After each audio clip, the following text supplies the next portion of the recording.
Local programming on KRWG made possible in part by viewers like you. Thank you. This is KRWG, TV, radio, online, news that matters. Now, across the Mesilla Valley and the borderland, the stories that shape our community. From the KRWG Broadcast Center at New Mexico State University, this is Newsmakers. Up front this week, Las Cruces Public Schools recently held a job fair to help fill a teacher shortage. Michael Hernandez reports. Educators arrived to Las Cruces Public Schools job fair with resumes in hand, ready to fill positions as substitutes and full-time teachers. The 24,000-plus student district is in the midst of a substitute teacher shortage. Chief Human Resources Officer Miguel Serrano says it's nothing new. The need for substitute has been basically district-wide.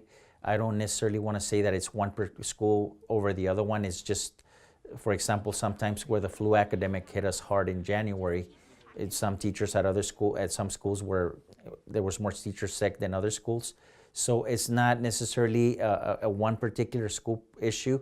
It's a district-wide issue, and it just does vary from time to time. While the flu season hit the district especially hard this year, Serrano says there are other reasons for the shortage. He says substitutes are often promoted to educational assistants or leave for jobs that pay more, so they're always in demand. Serrano says the district hires between 10 and 20 substitutes a week to fill the gaps and hosted the fair to increase the pool. We are working towards having these job fairs where we're going to hire hundreds of substitutes like in April, having them in the summer, and starting to be more proactive in getting our pool of substitutes to be so abundant that even if some of them get other jobs, get promoted, or etc., we're not playing catch up, but we're actually staying on top of the game. Serrano says he knows low substitute pay is another reason for the small pool of applicants. The district's starting pay for subs is $9.52 an hour and goes to $11.59 an hour, depending on education level and prior experience. That's more than Albuquerque Public Schools, where starting pay is $8.85 an hour for contingency subs, although the next pay grades are slightly higher. Among the more than 120 teachers who interviewed, 36 applied for substitute positions, including Gilbert Gill. A Las Cruces native, Gill is applying to be a high school math and physics substitute. Gill says he recently retired from White Sands Missile Range after 38 years as an electronics engineer and wants to help fill the shortage among STEM teachers. There's no doubt we're becoming an increasingly technological society, and the educational system has to reflect that. I think we certainly have a very good post-secondary college and university system, but more at the vocational and technical level. I think more could be done to make people work ready and not necessarily with a 4-year degree. And I'd like to contribute to that. So does Irania Gomez, who says she has her substitute and educational assistant licenses, but dreams of being a full-time teacher. While Gomez hasn't taught yet, she says she began working as a recess monitor in August to make sure she's fully prepared for the job. She also says the pay doesn't mean as much to her.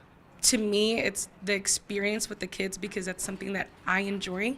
So it's more gratifying working with kids than the pay to me because I have children of my own. So that's my pay.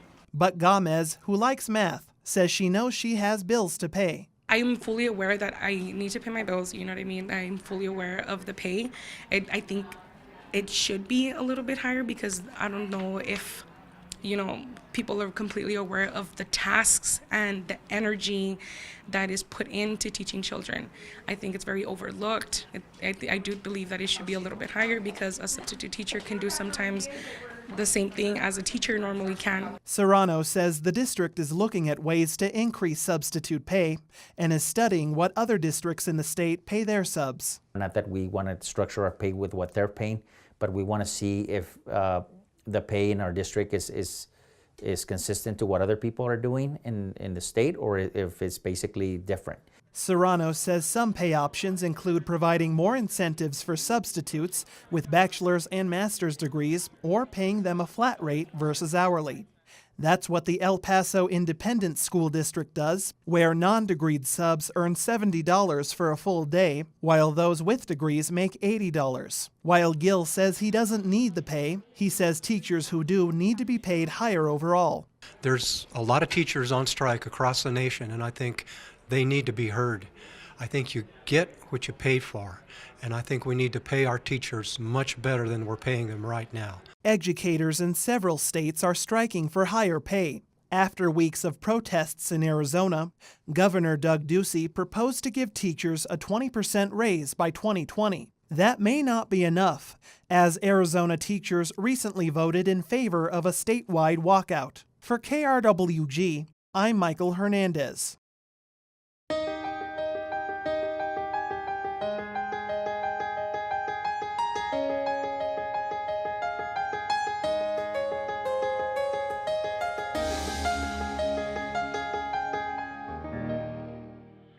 Traffic. Please be advised, runway 1230 and runway 0826 will be closed beginning at 5 p.m. and will reopen at 7:30.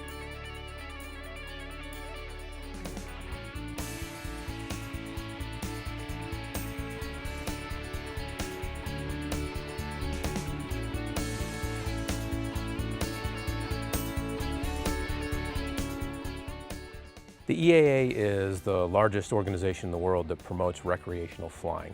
The mission is to get people interested in flying and to come out and build airplanes and become pilots. We have everything from amateur-built experimentals to commercially built airplanes. Some classics like mine, this is a 1948 Cessna. Then we have other airplanes that are in construction by their owners, and some that have flown and aren't flying anymore. We've got a big mix really. Anybody that's really interested in doing it and dedicated to doing it probably can. You don't need a lot of special math skills or science or anything like that. You just need to be persistent and have the desire to make it happen. And there are a lot of different kinds of airplanes. Some are fiberglass and carbon fiber composites, some are aluminum, some are steel tubes with fabric coverings. We even have people that make airplanes out of wood still. Depending on what kind of airplane you want to build, you might be involved with any or all of those different techniques. That's part of what gets people interested in a lot of cases. They want to be able to try their hand at a lot of different kinds of construction. I won't say that it's 100% perfectly safe, but most of the accidents that people get involved in are related to errors in their own judgment. And even when the small airplanes crash, you're overwhelmingly not likely to be injured. Fatal crashes in small airplanes are pretty rare. Probably 3 to 4 times a year we run what's called a Young Eagles rally. Young Eagles is a program that was established by our national parent organization 25 years ago.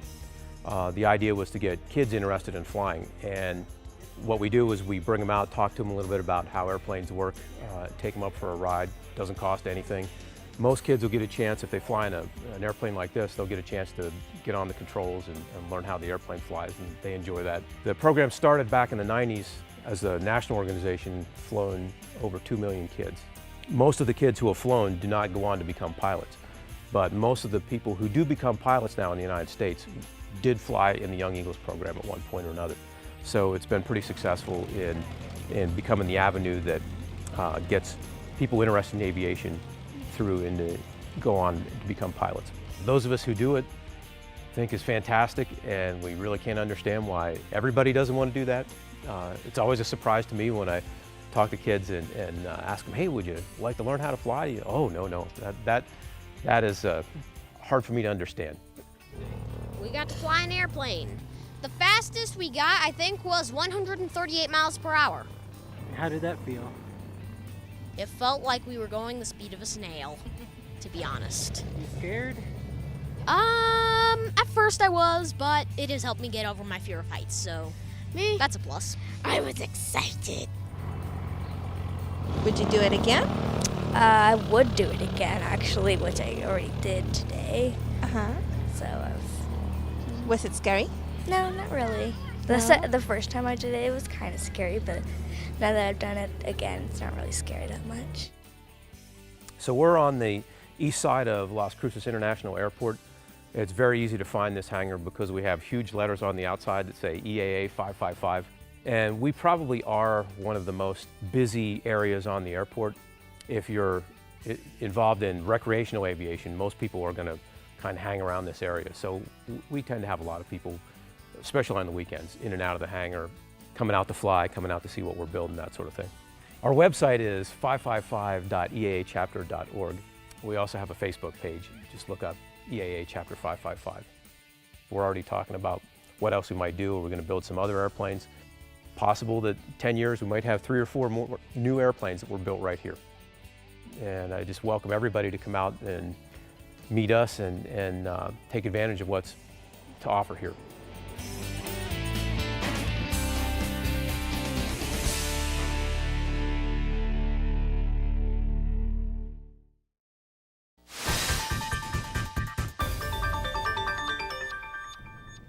Welcome to In Focus. I'm Anthony Moreno. Our guest today is Xochitl Torres Small. She is running as a Democrat in the primary for the 2nd Congressional seat of New Mexico. Thank you so much for joining us. Anthony, thanks so much for having me. Now, I'd like to start off with just a simple question. Why are you running? Sure. So I've grown up here in Las Cruces, and growing up here, I seldom felt like the person who was elected to represent me was really representing me.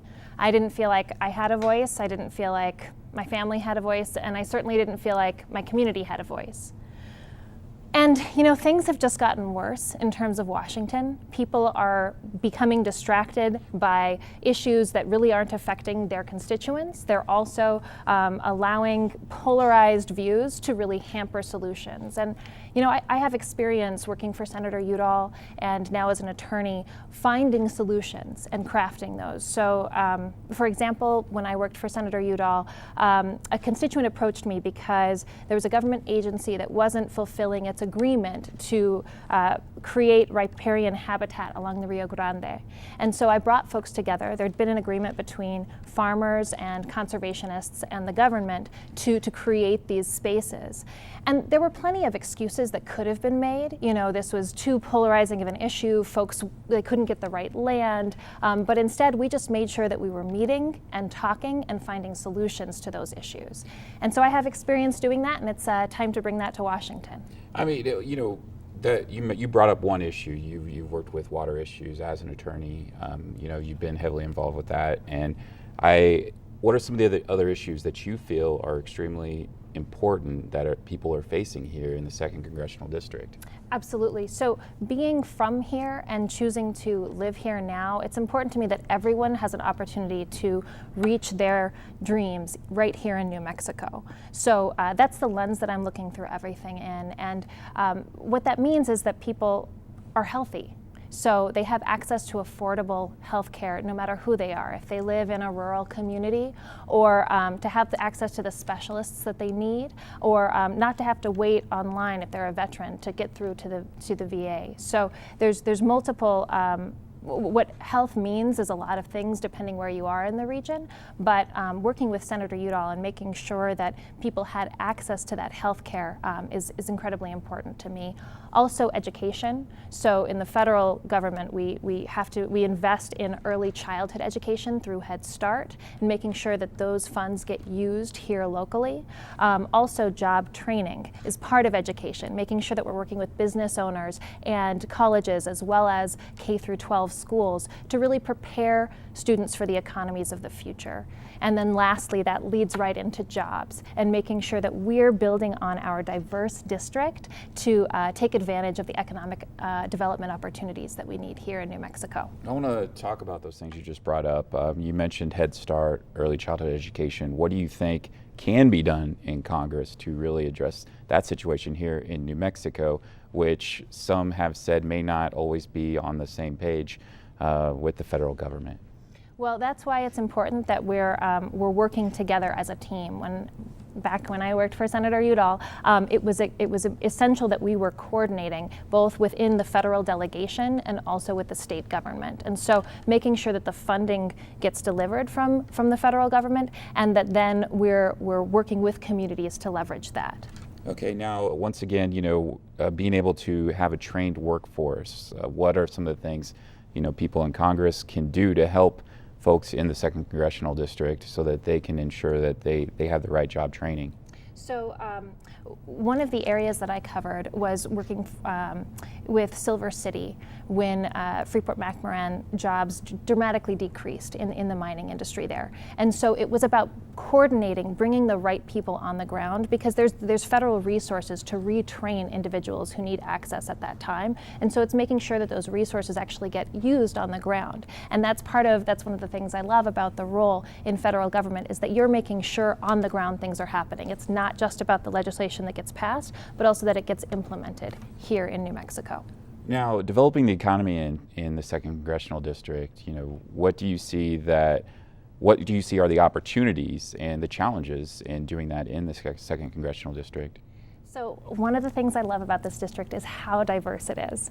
We really have incredible resources across the board. So here on the border, the opportunity to leverage trade with Mexico and the skilled workforce in terms of bilingual skills, as well as training in international relations when it comes to working with Mexico, is a great important thing to leverage.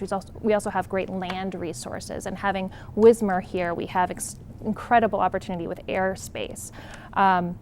Also, we have energy opportunities throughout the state, whether it's wind, solar, oil, gas. We have tons of resources that we have to use responsibly. And then finally, tourism, and making sure that that's an added component of our economic future. Now, you mentioned, establishing the relationship between enhancing that with Mexico, and as far as like trade goes and things like that along the border. There's been a lot of talk, with NAFTA being up for talks, and President Trump has obviously said some things about the NAFTA deal. I mean, what are your thoughts on NAFTA, and how do you feel about the deal? So when I studied economics at Georgetown, one of the key principles is that you have to have as much certainty as possible when it comes to building infrastructure and investing in communities. And if we don't have a trade agreement that's long lasting, that people can have confidence investing in, it's not worth the agreement. We've got to make sure that we're negotiating in good faith, and that the agreement is going to continue into the future, so that people can make plans to invest in our communities based on that information. Now, another issue in this district is immigration. There's been a lot of talk, as we're taping this episode. The United States Senate is starting debate on this issue, and it is expected to go several days. What are your thoughts on coming to a solution for immigration, especially when it comes to Dreamers? Some Dreamers have stepped out and said that they want a clean DREAM Act without enhanced funding for ICE and Homeland Security and a border wall. What are your thoughts on that? Do you support what they call a Clean DREAM Act? So let's be really clear about where we are right now. Dreamers' futures are in jeopardy because President Donald Trump rescinded protections that were already existing for them. And instead, he rescinded those protections to use them as a bargaining chip for other infrastructure desires and immigration concerns. And so what he's done is really made the conversation about something that over 80% of Americans agree should be done, is making sure that people who were brought here through no fault of their own have access to their home, and also can give back to our communities, which we've already invested in them. So let's be clear that that's why we are where we are. In terms of comprehensive immigration reform and border infrastructure, we can talk to people along the border about what solutions work for border security, but President Donald Trump's plans are clearly ill-informed about what's necessary to do that. And that's, it just further shows how out of touch he is and how willing he is to make a political point over community solutions that matter in our state. What do you think's missing? We just have about a minute left, but what do you think's really missing from this immigration debate? Discussion about our industries that depend on immigration and about individuals who want to make this a better place for all of us. Okay. Well, I want to thank you very much for being here. And as we close out, I'd like to, you mentioned, I wanted to bring, something to your attention that I know you talked about before, is like you grew up here in this area as knowing the importance of having your neighbors back. I saw that on your website. What does that really mean? How can you really bring that type of attitude and that sort of mantra to Congress? So what that means is getting away from political labels and knowing that we live in a community where talking to each other and working for each other makes a difference. So it's not about making an issue to score political points, but it's growing up in a small community. Even if you know you're coming at things from a different side, like that farmer and that conservationist that I mentioned before, there was a reason to work together. And we have that expertise here in New Mexico that we need to take to Washington. Xochitl Torres Small, thank you very much for joining us. Thank you so much, Anthony. I really appreciate it. And we look forward to seeing you next time on In Focus. Thanks for joining us. Education news now, and today we feature New Mexico State University's College of Agricultural, Consumer, and Environmental Sciences. Michael Hernandez checks out the real-world experience offered by the program. Despite its name, NMSU's College of Agricultural, Consumer, and Environmental Sciences, or ACES, doesn't just focus on crops and livestock. Take the student-run ACES Foods Company, for example. Instructor Whitney Beal teaches food science and technology students how to make their own creamy creations in the laboratory. We are actually filling an order for a customer, a restaurant in Las Cruces, Lorenzo's. He ordered a caramel macchiato and a chocolate hazelnut gelato. So we're basically learning how to make and package our gelato. We're also making some chocolate chip cookies to sell in the cafe. And we're also packaging some dog treats for another local customer. Along with teaching, Beal manages the Sam Steele Cafe where the gelato is sold. One of her students, senior Selena Ramirez, says she scooped up more gelato knowledge than she ever imagined. When we formulate the gelatos, it's a lot of science between the sugar and the water and making sure that you have the right proportions and making sure that everything is cooked and frozen at the right temperatures. It's really interesting, and I never thought I would be interested in it, and now look at me. After switching her major a few times, Ramirez says she decided to study human nutrition and dietetics because of cancer diagnoses in her family. The medical field is such a great field to go into, but I also feel like prevention is the key. And with my family, we have a lot of cancer situations in my family, so I wanted to get ahead of it. And when I started studying for nutrition, it was more of as a way to figure out why this happened and how I can prevent it and make sure that people aren't affected the same way I was. While making gelato is a sweet perk of the class, food science students don't just play with their food, they also get real-life work experience by testing, packaging, and selling what they make, like this green chili sorbet. Beal says everything students produce must adhere to state and federal food safety regulations, down to the nutrition facts. She says not many local food science businesses give undergraduates the kind of real-life work experience that ACES Foods does. We're trying to teach our students what it's like to have an actual job in that career field. I think a lot of students in college kind of lack that connection of, I'm getting my degree in this and what is the end result? What am I going to do after I graduate? So that's my goal with ACES Food, is to show those students exactly what they'll be doing in real life. ACES also offers experience in the hospitality sector. Students in the hotel, restaurant, and tourism management program get hands-on experience running their own restaurant. At 100 West Cafe, students spend equal time in the kitchen and dining room, learning service skills like table setting, bussing, and cooking. The cafe is open for an hour a day and serves different themed meals each week. Junior Megan Lansford says working in the restaurant doesn't feel like class. Lansford, who plans to work in the hotel industry, says discovering the HRTM program was like finding home and enjoys helping people in customer service. I like turning people's days around, and that's really what we're learning is customer service, how to help people, the ins and outs of the industry. It's great. It's very hands-on, and that's what drew me to the program more than anything is how hands-on everything is, and I just love it because I feel like I'm just jumping right in. Lansford says she's going to Florence, Italy in the summer to take a food and wine pairing class and will intern afterwards at a Hyatt Regency luxury resort in Austin, Texas. She says she wouldn't have those opportunities without the program's support. It's really built my confidence and gotten me out there to experience all this stuff, and it's just, I would have never thought I'd be going to Italy and spending the summer somewhere else until I came to this program. Professor Chef John Hartley says career ladders are short in the food industry because of high turnover, which means students can quickly rise through the ranks. Hartley says students learn the business side of the job so they know how to run a hotel or restaurant profitably, but he also tells them to have a good time. Most jobs you have to deal with the public on a constant basis and deal with hundreds or thousands of people on a daily basis. But we basically get paid to help people have fun and help people have good experiences. So what better way to make money?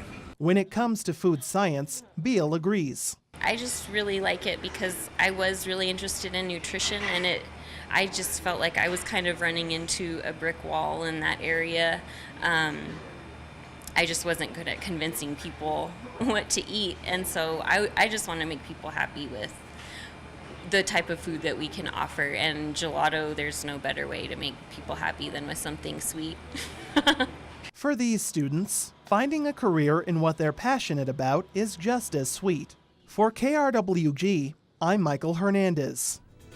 That's our time for now. Join us this week on KRWG Radio. Every weekday, it's Morning Edition 5 to 9, Fresh Air at 11, followed by Here and Now, noon to 2, and All Things Considered 4 to 7. KRWG News is always online at krwg.org, and we'd love to hear from you. Email us with your story ideas and video submissions. The address is feedback@nmsu.edu. For all of us at KRWG News, I'm Fred Martino. Have a great week. We'll see you next time on Newsmakers.